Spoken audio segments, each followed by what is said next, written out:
I couldn't make the echoes bounce around this room, chasing shadows in the gloom.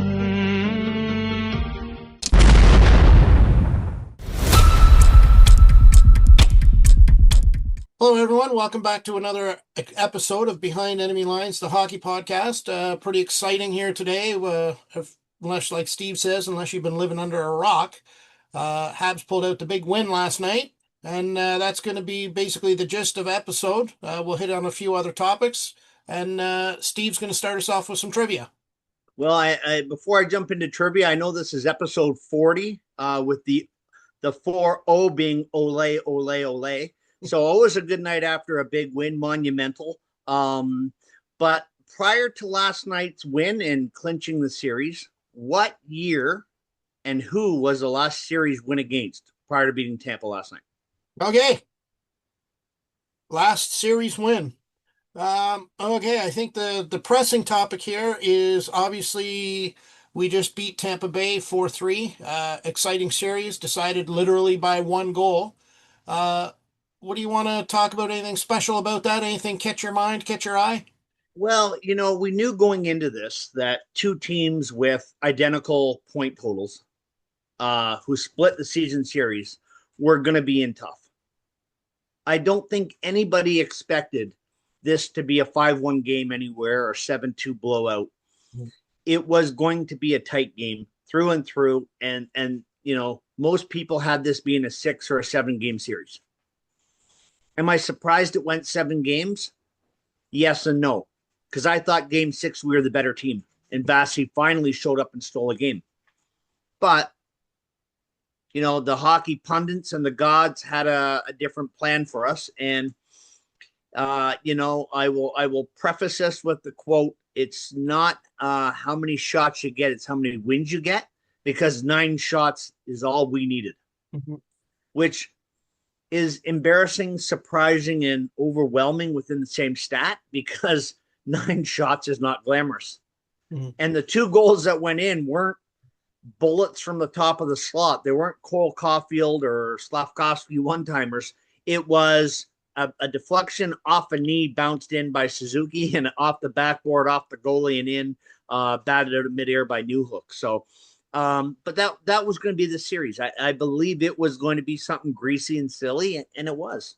And that's what I said watching the game last night. I said to Jenny, I said, unfortunately, and let's put home, Montreal fan bias aside. It's terrible that one team had to lose, because it was a great series. Both teams could have earned it. And, if Montreal had lost, I could say, yeah, you know what? We got beat by a better team. Tampa earned it.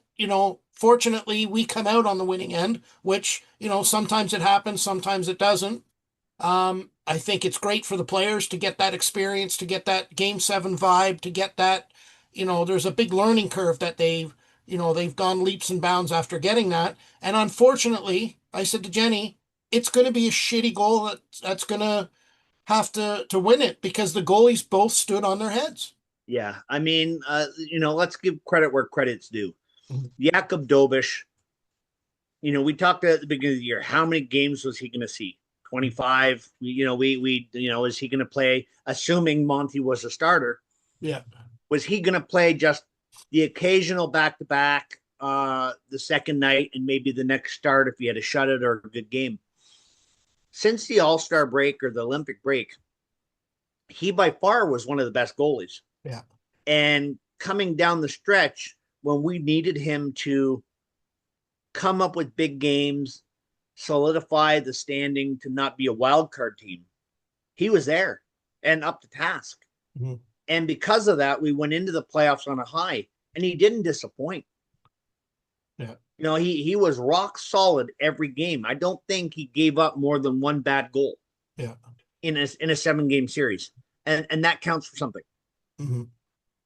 Especially when you're going against Vasilevsky, who's, again, nominated as a Vezina trophy candidate. It just seems like every year, out of nowhere, the guy puts up the numbers and just makes it happen. Yeah, and in last night's post-game interview, Dobiš has nothing but high regards and respect for Vasi. His childhood idol. Yeah, and you know, it was his idol, and you know, he was happy to beat him, but it, you know, it had the makings of a goalie showdown, and it was. Mhm. And we played well.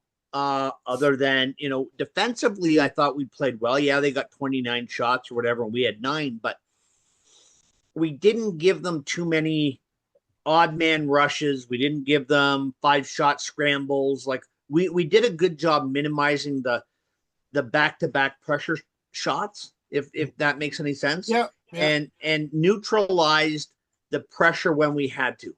Mhm. I thought, you know, and you're a referee, I thought the holding call on Gooley that set up the power play was generous. A little bit. Especially in a game 7.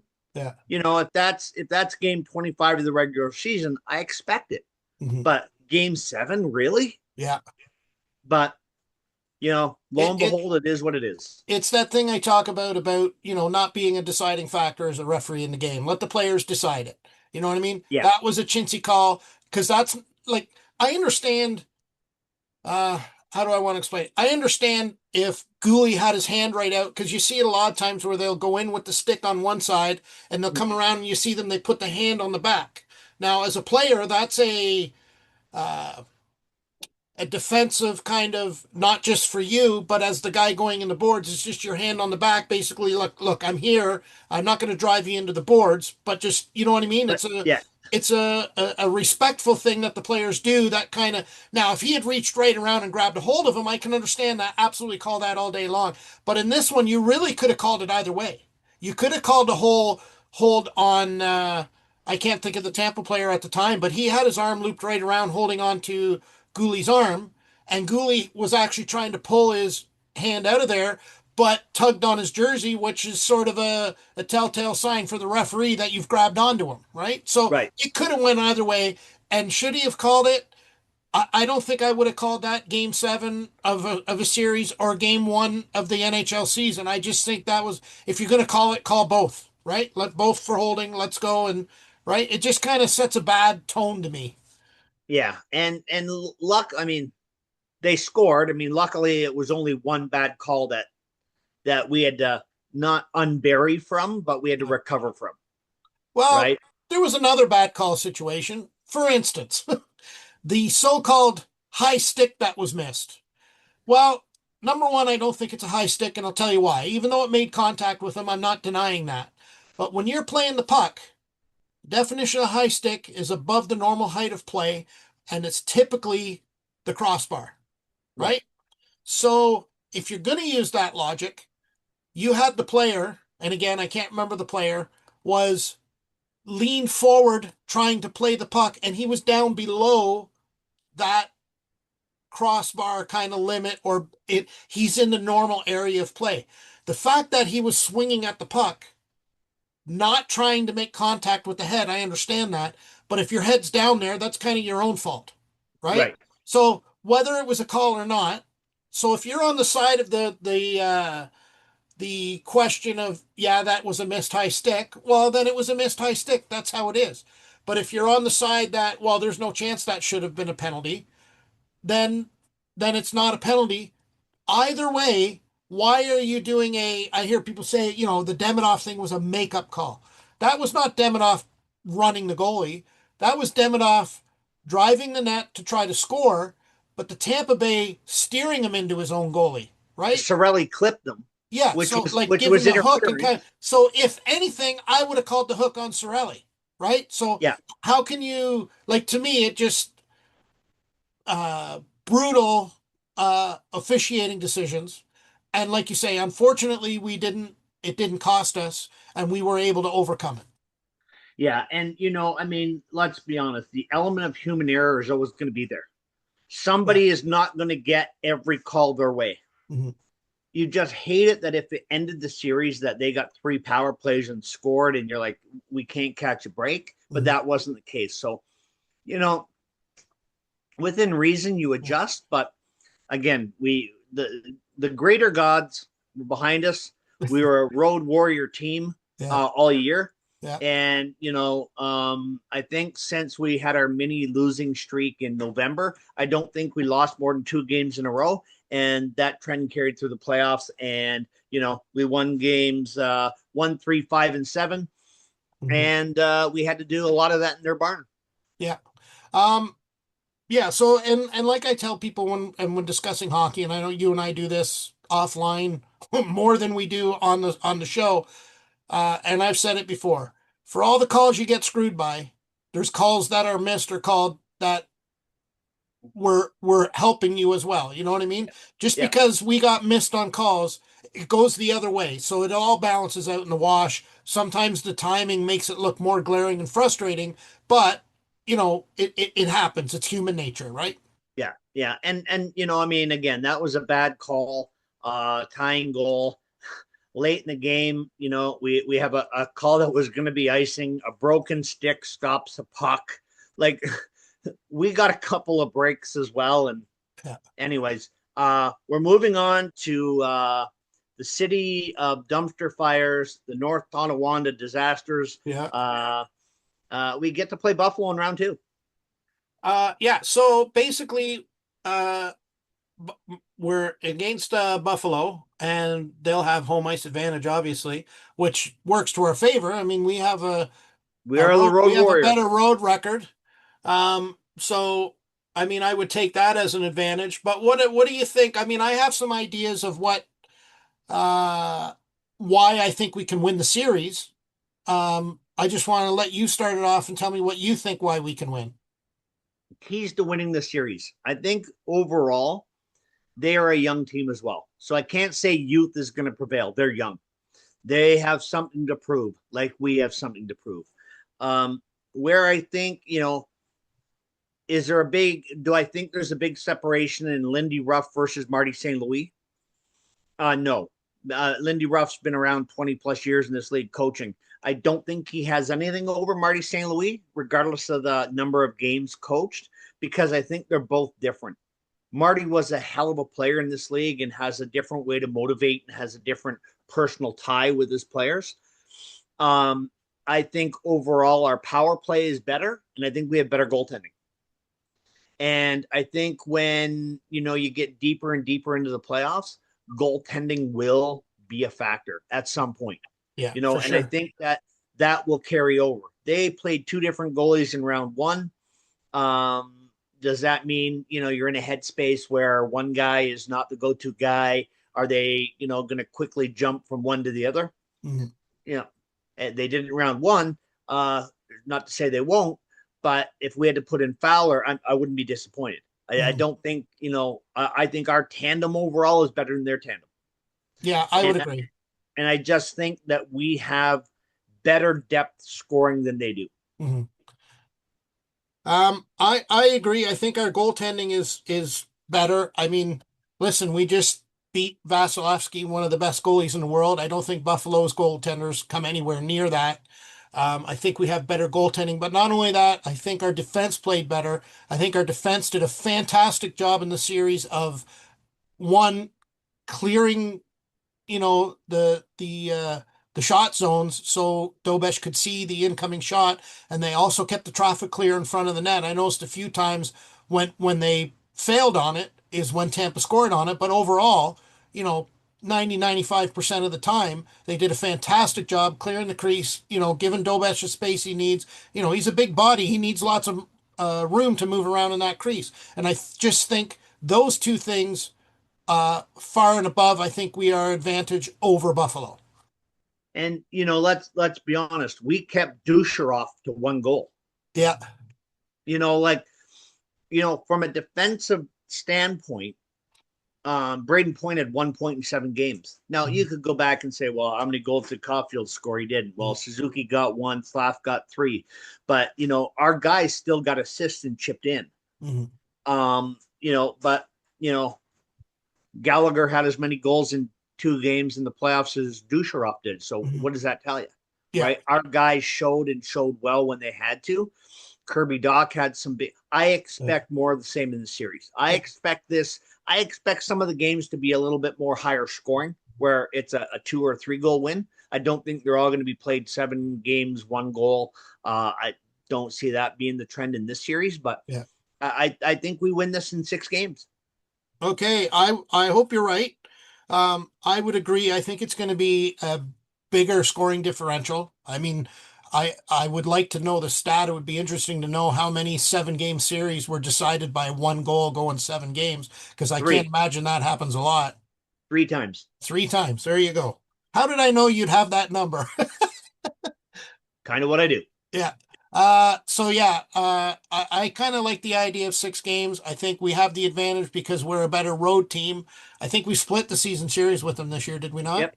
So again, it's not like there was one team, we didn't lose 4 games. They didn't, we didn't win 4 games either. So I just think we're just a little bit better on them on the majority of things, but I just think our goaltending and our defense, which we know that's how you win Stanley Cups, is better. I mean, they got a lot of big bodies. They can play a rough style game if they wanted to, heavy hitters, but we've proven, we throw out the right combination of guys, we can stack up with them and match up on the size and the heavy game.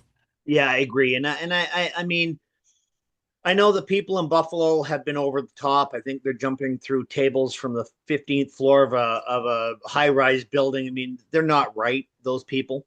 Mhm. Um, but they're a city of 0 championships, so Yeah, I can't see this being the year. yeah. But uh, when you look in the Bell Center and there's 21,000, and we're not even there. We're in Tampa. There's 21,000. There's the church down the road that's got another 2,000 inside Mm. on a big screen. Yeah, Estimated crowd last night was 65,000 people outside. yeah. Like, are you kidding me? You don't think these players have a 70,000 more reasons to want to play another round? We're Mhm. jacked. Yeah. We're jacked. We're stacked, and we're ready Mhm. for more. Yeah. And I don't know if you've seen, I watched a reel today of somebody living, it was either in a hotel or an apartment overlooking the Bell Center. And after the game last night, they were out on their balcony or out on the thing with their phone recording. And you could hear the chants coming through the roof out of the Bell Center and all the crowd out on the street and around. He just pan. I mean, the racket, you would think they were on a sound system with a loudspeaker, but it was just the fans and their, unboosted electric voice, just their regular, and it sort of gave me the chills. And let's be honest, we've had a little bit of a wintry spring, so Mhm. some of the nights have still been cool. Can you imagine another round or two when the nice weather and all these other people Yeah, join? I'm going. Like, Yeah, sign me up. I mean, I mean, it's epic, right? yeah. These are the things that you dream of as a fan, Mhm. and we get to live it. This team is exciting. There's no reason to think that we can't beat Buffalo. Mhm. And in saying that, there's no reason to think that the other two teams in our conference that are playing right now, Carolina and Philly, we can Mhm. beat both those teams. Yeah. I So think we had a winning record against Carolina, did we not? we swept them 3 games straight. Yeah. What about You Philly? How know, did we do against Philly? I think we were 3-1 against Philly. Oh, okay. So, I mean, I know you know it too. It's not, you know, just because that's the case doesn't mean we're going to win, but it just shows we can beat them. yeah, we are in that upper echelon of talent left. Mhm. And if there's any Maple Leaf fans, and I hope there's one or two listening, this Mhm. is what it's about. It's about winning after April. Yeah. It's monumental. Yeah. And it can happen. It's not, this isn't, Sega 94 where you can turn off the console and go to bed because you win. This is Yeah. real life. Yeah. Yeah. And I think I know we talked earlier in the year about predictions, how we would finish in the season and things like that. And I think in general, I think we were pretty close. Um, at the beginning of the year, I said that I would be happy if we won a playoff round, got into a second round, and win or lose, I would be happy. So as a fan, I'm satisfied. I think my team's done what I expected them to do, with the growth ratio and the way things are going. Am I starting to get crazy to think we have a chance? Well, I mean, there's the 5-year-old boy in me that says we're winning it all. I Mhm. mean, because that's what you want to believe. But the hockey enthusiast says, why not us? Mhm. But the realist in me says we have a chance because statistically proven we have been there all year. We have Yeah. competed with the best teams. We finished at, I think we were one of 7 teams over 100 points. Mhm. So why not us? Yeah. I And think we have a chance. and let's be honest, you don't get to 100 points on a fluke because No. you can go on runs where you win a bunch of games and you can go on runs where you lose a bunch of games, but you don't get 100 points by accident doing that. You get 100 points, and I say it for any NHL team. It's not a fluke. You get 100 points as an NHL team because you got some skills. Yeah, and you've not monopolized the opportunities, but you've capitalized more times than you've allowed it to happen to you. Yeah. And we've done a good job at, I mean, it's sad that at the end of the day, Marty doesn't get a nomination for Coach of the Year. Yeah.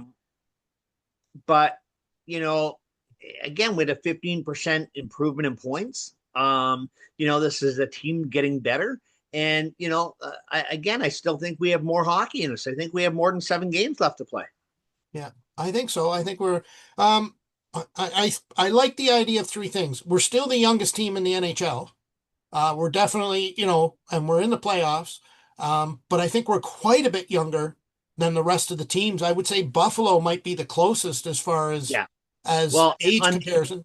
in the East, I mean, you Yeah, get in the East. Anaheim. You get Anaheim that's fairly young. Half of their team is fairly young. Half of them are veterans. But Yeah, I think we're probably 2 years average younger than every other team left the playoffs right now. yeah. And we all know Montreal, the comeback kids in the third period, that bodes well for us. I think, it just lets you know they play the full 60 minutes and they don't, the fact that they're down a goal or two, it doesn't, they don't get down on it. They don't give up. They keep fighting and they want to come back. The only thing that scares me, and maybe I'm wrong on this, but Montreal notoriously all year has always had a shitty second period. Yeah. Did that trend continue yesterday? Yeah, I think so. Yeah. The O's. We can't even put up 007. It's got to be oh. Yeah. Almost we got there. Yeah. But at the end of the day, we got more goals than they did in the game, and we had more wins than they did. And it's in the past now. It's over. It's done with. We set a record, most fewest shots with a win in the playoffs. Yeah. And I was talking to a guy at work today and at a store, and he had talked about, oh, that's BS. Montreal only had 9 shots, and I can't believe. And it was sort of, it was a conversation I overheard, and I probably shouldn't have said anything, but my big South Oshawa mouth told me otherwise. And the guy said, and the guy, oh, that's bullshit. Montreal only scored 9, or sorry, only had 9 shots the whole game, and they got lucky and won it. And I just sort of loudly under my breath said, well, what does that say about Tampa when they can't even stop 9 shots? Well, the 2 guys looked at me and the one guy just shut up and went on, and the other guy happens to be a Montreal fan. I'm going to give a shout out to Sonny at work. We'll get you on to have a episode shortly. We'll get you on to share, Sonny. Yeah, we'll get you on Sonny and Share. Yeah. So anyways, I just thought it was funny that, yeah, sure, we only got 9 shots, but if you can't stop 9, you're not going to win. And fortunately, we were on the right end of it. Yeah. And, like I said, there's times where you're not. You count them as, good opportunities, and we didn't waste any. And, hey, let's go. Mm-hmm. Let's go on to the last topic. Holy Makinaw, what the hell is going on in Leafland? Breaking news. If you have been at work all day and haven't had access to social media because the city of Toronto is on a blow up in Budtown. Yeah. The Toronto Make Me Laughs have hired a new management team to lead the Titanic into the next ocean of reality. Yeah. And they have reached to the depths of the ocean to bring up John Chayka and Matt Sundin. Mm-hmm. Now, let's just talk about Matt's first. Yeah. He was beloved and a high-profile player for the Maple Leafs. But that doesn't make him a hockey executive. Yeah. And it doesn't make him the next guy. If I'm giving my 2 cents for the missed opportunity, I think you could have had 2 other guys, one that was in-house, one that was speculative as a candidate. But if you're Shane Doan, you got to be thinking you were screwed over royally because he should have been the guy, Mhm. in my opinion. And Chris Pronger would have been a better selection than John Chayka. Yeah. If you haven't had a chance to scroll through social media, I'm not a big fan of Steve Simmons. He Mhm. is a diehard blowhard. I mean, if there was one guy that's burned out more sets of knee pads than a Home Depot and Eglinton can sell, it's Yeah. that guy. He Yeah. has been under more desks and in front of more microphones on his knees than any other broadcaster in the history of sports. Yeah. But boy, did he ever lay into them during the presser today. Yeah. And hats off to him because he said that, he talked to Bill Armstrong, who is now the current general manager of Utah, which he was there. He was hired as an Arizona Coyote. And he says when he took over, the story goes that he called IT into the office because there was six computers hooked up and only one of them worked and he couldn't figure out why. The other five had dummy screens showing false information on it Mm. because he didn't have a freaking clue. Yeah. And this is the guy that you hire. And Keith Pelly says we did our due diligence. Yeah. We dug deep. Is this a 2-inch hole? Like, Yeah. is that how deep they went to figure out that we should hire this monkey? Yeah. Like, this is unbelievable. Yeah.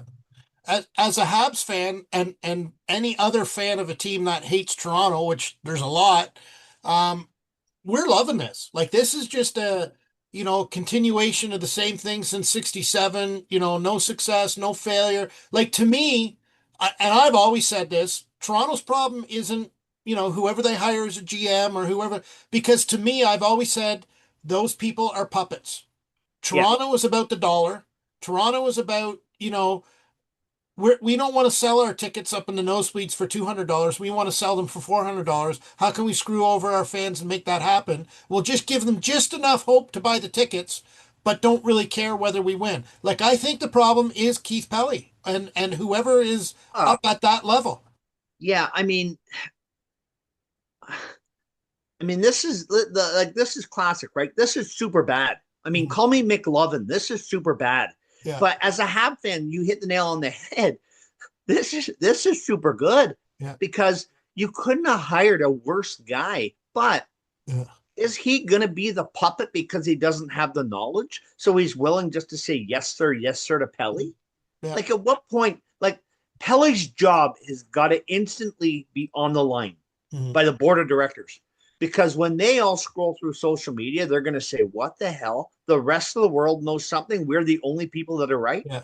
And when your diehard starts questioning it, when your diehard media guy, like you said, starts Yeah, questioning it, that should set off alarm bells. absolutely. Like, I hope, I mean, last I checked, it's not April 1st. This is a bad joke. Like, Yeah, are we going to wake up tomorrow and they're going to say, sorry, my bad? yeah, Like, just to get, is this like an interest, dig you in and, yeah, it's going to be an episode on Netflix? Like, yeah, this is terrible. yeah, But for a hockey fan not in Toronto, this is the greatest decision ever yeah, because that poor bugger, Austin Matthews, is going to have to go back and get on his mom's boob, cry in his diaper because it ain't getting any better. yeah. And I talked to another friend, shout out to Chris. Hang in there, Buzz. Detroit is coming along too. But we had talked about basically, basically what we're talking about now with this hiring blows our mind that I can't even pronounce his name, but he's just been some rumor going around that he's a criminal. He's been convicted of fraud or something. I don't know if any of that's true, but then he talked about, the real solution is local. Yeah, so I believe the answer for Toronto's GM slash front office situation was local. And they were either asked, and it's the Hunter brothers. I think they were either asked and said no, or they weren't asked, which makes me wonder how deep, how extensive of a search they really did do. Because if the Hunter brothers were asked and said no, there's a reason they said no because they're used to excellence. I mean, they have this OHL junior hockey winning machine that they always find players, they always find a way to win, and it's not like most OHL teams where they do a rollover where they go through winning phase. It just seems every year London puts out a hockey machine and you can't stop them. So if they know there's something wrong, and I think it's because Toronto's situation is so bad, nobody wants to take it over right now because they know it's a dead end job a year or two, and they're going to get canned because there's so much of a mess to clean up. And I agree. I think the answer would have been better if it was the Hunter brothers. But you're right. They're a juggernaut in London. Those nights, everybody wants to play there because they develop a program where all their players go from junior to the NHL. They must have the most NHL drafted players in any junior program in the last 10-year stretch. If you give that up and then you go to Toronto and it fails, there's no guarantee to go back to junior. So maybe they're 5 years away or 7 years away from giving up junior hockey, one last kick at the NHL can and retiring. Maybe that's what their timeline looks like.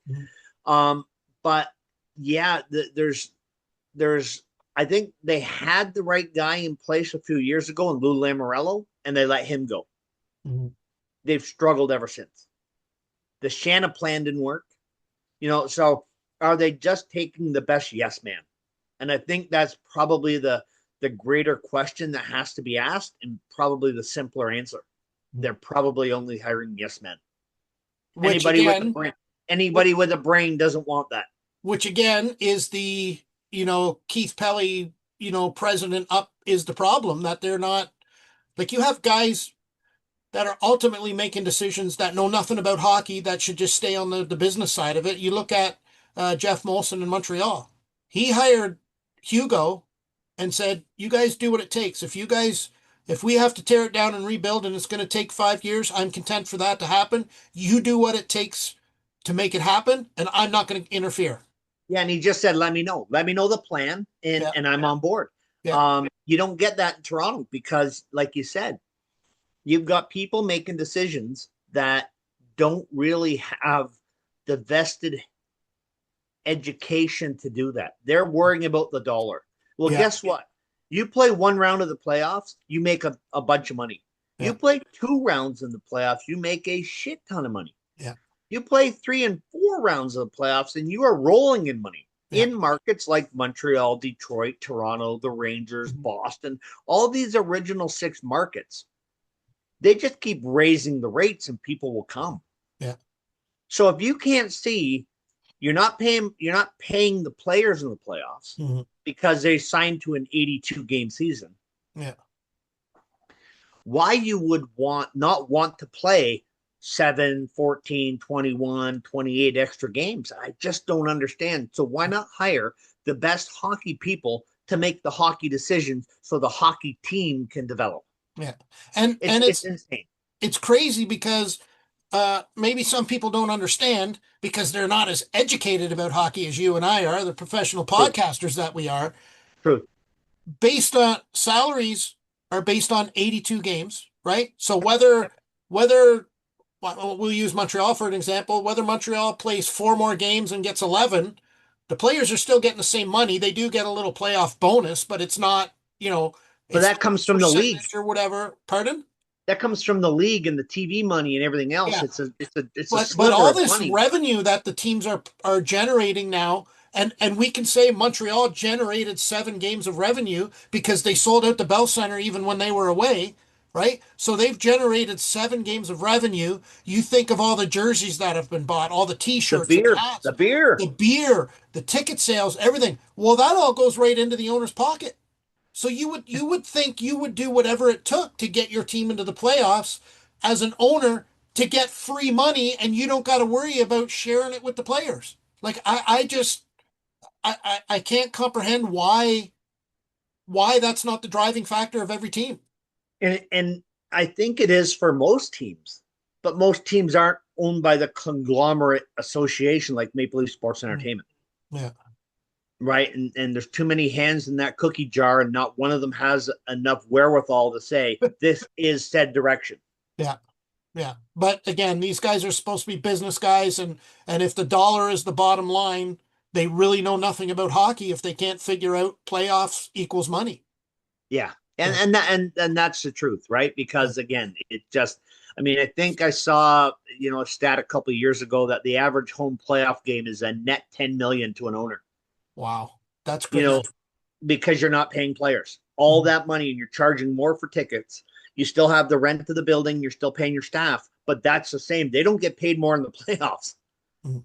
The ticket taker gets the same dollar per hour, regardless of whether it's game 82 or bonus game 4 in the playoffs. Yeah. He still only gets paid so much an hour. Yeah. So, again, it's an opportunity lost, but I'm not disappointed. And No. I'm glad they don't figure it out.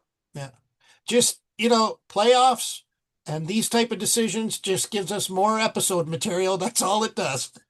Yeah, and I know we've both spoke to a few other people about guesting and coming on, and they're from different teams, and the same thing. And I talked to my buddy who's a diehard Red Wing fan, and he's saying the same thing. Like, where was the due diligence? I have a buddy, he's another Montreal fan out in Arizona, and again, I lived there with him in Arizona, and the same thing. He's saying, like, did they not see this guy was a fraud in Arizona just because he comes north of the border? Do you not do background checks? Yeah. Like what's going on there? Yeah. I'm actually going to look it up because I did hear somewhere that he did get charged with fraud or something. Yeah, it's knowing knowing the business of the game. I mean, he made bad deals in Arizona, and every general manager makes the bad deal because you're trying to do something to get on the upside, right? We can look back and say we traded Jonathan Drouin for Sergei Sergachev, right? For Mikhail Sergachev. Did we win that trade? At no point is anybody in their right mind to say we won that deal. Yeah. But we traded Max Pacioretty to Vegas, and we got Nick Suzuki back. We won that one all day long. Again, you win some, you lose some. And sometimes you got to lose a deal to win two more. We traded PK Subban, who was a beloved figure by Madame Bellevaux and the fans. And we sent him packing. And we got back Shea Weber. And we won that deal. We may have lost a little bit in the fan favorite part of that, but at the end of the day, that decision changed the culture. And subsequently, that player went to management, current management, and said, Nick Suzuki's your next captain. And here we are. Yeah. So you win some, you lose some. But, like in Arizona, Chayka overpaid to get Chikrin, overpaid to bring Taylor Hall in, like overvalued. Hey, you know what? Spend more money on somebody wasted and useless. Give Domi a 7-year deal worth $10 million. I love it. Like, let's let him ruin another franchise. Yeah. So just quickly before we get into final thoughts, I just Googled it up, and I guess the fraud thing comes into relation where he got slapped on the wrist by the NHL for cheating the system and lost some draft picks or something like that. Something along those lines. Yeah. So, but he's under NHL office scrutiny. We should hire that guy. Like, this stuff writes itself. Okay. I'll give you two of them. 2 thumbs up on that one. Yeah. Okay. Final thoughts. Take us away with final thoughts. Final thoughts. It's a good time to be a Habs fan. Let's be honest. We are doing this high budget podcast, but we're still fans of the game. Yeah. There's still every fan is a giddy 8-year-old boy who rushes home from school and puts their pajamas on and stays glued to the TV. I just take more bathroom breaks because I'm not 7. Right. But, it's entertaining. It's exciting. It gives you something to want to glue yourself into. You're vested. And we're trending in the right direction. Yeah. You and I agreed at the beginning of the year, we were going to be a 100-point team. We were going to challenge for the division. I had Tampa in my prediction as winning the division. We were tied with them. What we asked and what we called for were very similar. Yet here we are standing in round 2. This team has met expectations. And if we lose, it's not like we're losing to a team that had 74 points and got in the back door. If we lose now, it's to a team with more points. Yeah. I don't think it's going to happen, but we set ourselves up to succeed, and we're doing it. Yeah. So, I'm excited for the direction. I'm excited for the expectation. I'm excited for the culture. The culture it's the best going right now. The players, the fans, the management, the coaching staff, they're all on board. There's not a broadcast team anywhere that, they're all excited.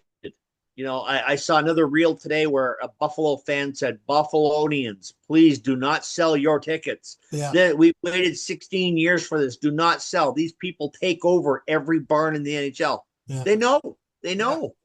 You're going to see as many Montreal jerseys as you will Buffalo jerseys. Yeah, so we're trending in the right direction. I'm excited for next series and anything after. But in saying that, the reality says if we lose this series, whether it's in 4 games, 5 games, or 7 games, it doesn't matter. If we lose the series, I'm not disappointed. Mm-hmm. It just makes me hungrier for October. Yeah. Right. And I'm excited for the sport because the Leafs just hire a bag of shit. I'm excited for that. Yeah. Because there's nothing better in the GTA of seeing that, we're gonna win the cup and being the odds-on favorite in Vegas every year, to they are going to be the laughing stock of the NHL. It's fantastic. Yeah. Okay, I think for my final thoughts, I think again, like I said, I think our defense played phenomenal in the series. Given Dobesh his space and stuff like that, I think if that continues on, Dobesh can shine and we can out-goalie them. We can out-goalie Buffalo very easily. I think the fact that we did it without, the big line scoring, without the big line being a thing, just proves we have the depth that can get the clutch goals, can get the hard work and grinding goals that most of the time win a series.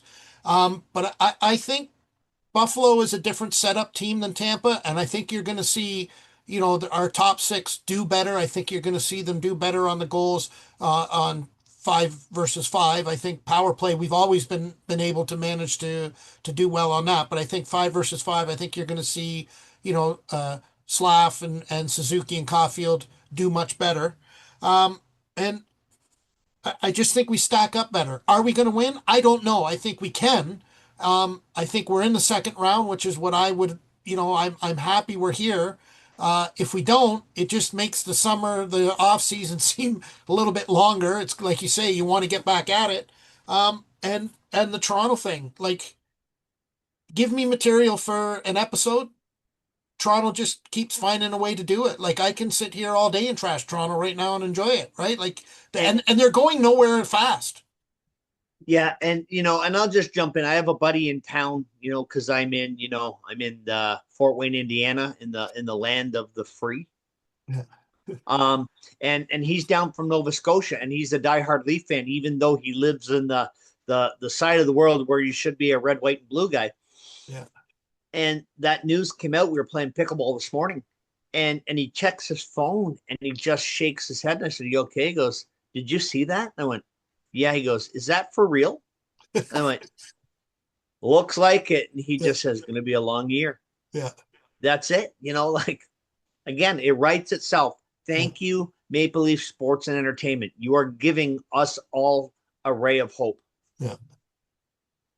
Well, on that note, we're gonna actually trivia. I almost forgot again. What's our trivia answer? So trivia, we don't have to go back that far, to be honest. So the last time we won a playoff series was 2021, where we won our last series was against the Vegas Golden Knights, and that put us into the Cup final where we lost to those dreaded Tampas. But yeah, 2021 Vegas Golden Knights, where we became, for the first and only time ever, Western Conference champions, even though we didn't play in the West. Yeah, thanks to COVID. And seeing you brought up Vegas, I just want to point out real quick here. I know we started off doing the podcast, we were doing it a lot. I just want to give a Mitch Marner update here real quick. In 6 playoff games this year, Mitch Marner, who was, the shittiest guy in the Leafs, get rid of him, he's no good, he doesn't do anything. Right now, he's got 2 goals, 5 assists for 7 points in 6 playoff games in Vegas. So he can't be that bad. And he's a plus 5. +5. Yeah. And he has a series win. Imagine. Yeah. Which Toronto, I don't know if the players were on the team were alive when the last time they had a series win. It's been a while. It's been a hot minute, but Yeah. yeah, Mitchie is into round two, and I don't often say this, but John Tortorella has spoke of his love of Mitch Marner and says, "Boy, does that guy do all the things right. You just don't appreciate it when you don't see it day in and day out." You He know who says, "You know, appreciates it more now? us, Austin Matthews. Yeah. yeah, yeah." Austin Matthews is crying in his pina coladas, I'm sure. Yeah. Because Mitch is a difference maker. He's the guy that makes you look twice as good, and he's doing it in Vegas. Yeah. Okay. On that, we're going to end today's episode. Thanks for watching. Remember, hit the like, share, subscribe button. The more subscribers we get, the more likes and shares and comments we get. It moves our algorithms up and gets us more views. So for those of you that are already on board, thank you very much. Tell your friends. And as Steve always says, Keep your stick on the ice.